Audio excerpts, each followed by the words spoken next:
Hello and welcome to Baptist History and Distinctives Week 2. Again, I would like to give you an overview of what I'd like you to study and focus on there in Week 2.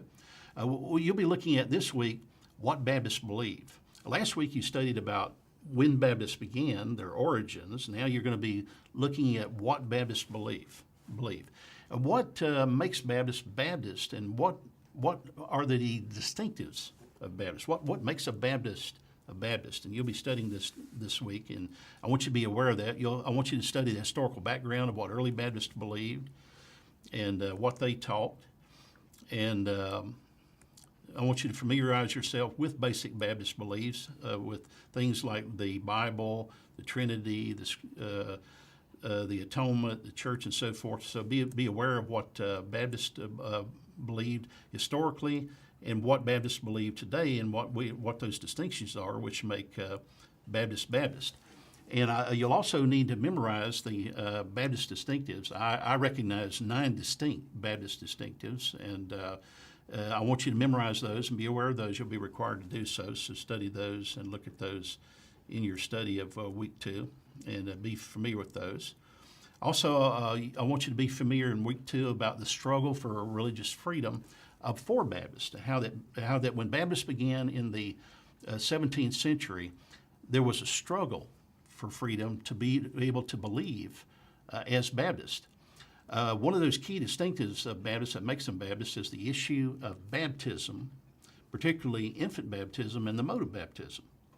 Baptists returned to the New Testament and stated that the Bible nowhere teaches infant baptism, and therefore they taught that infant baptism was wrong.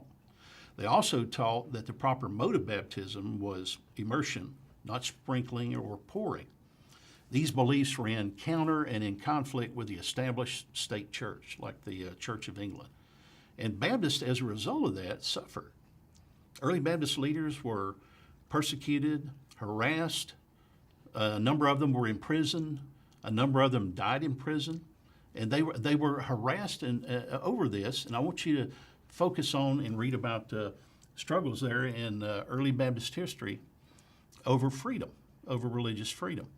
And study about how Baptists suffered under King James, the Stuart family. Excuse me.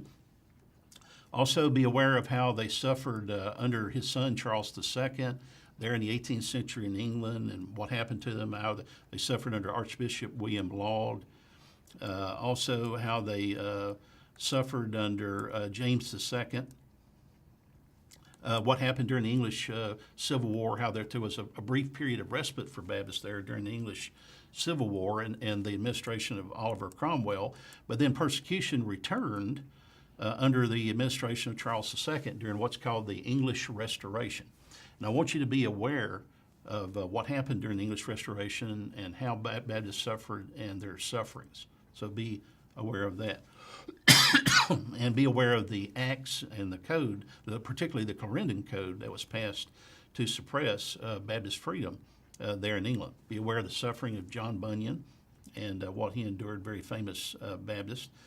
Also be aware how that some relief came to Baptists during the Act of Toleration in 1689. Be familiar with that very famous legal act and what that meant, and how that under the administration of William and Mary, the Act of Toleration was passed, which gave Baptists a certain amount of freedom. And then be aware also of Baptist accomplishments during this period and things that occurred there. Thank you very much.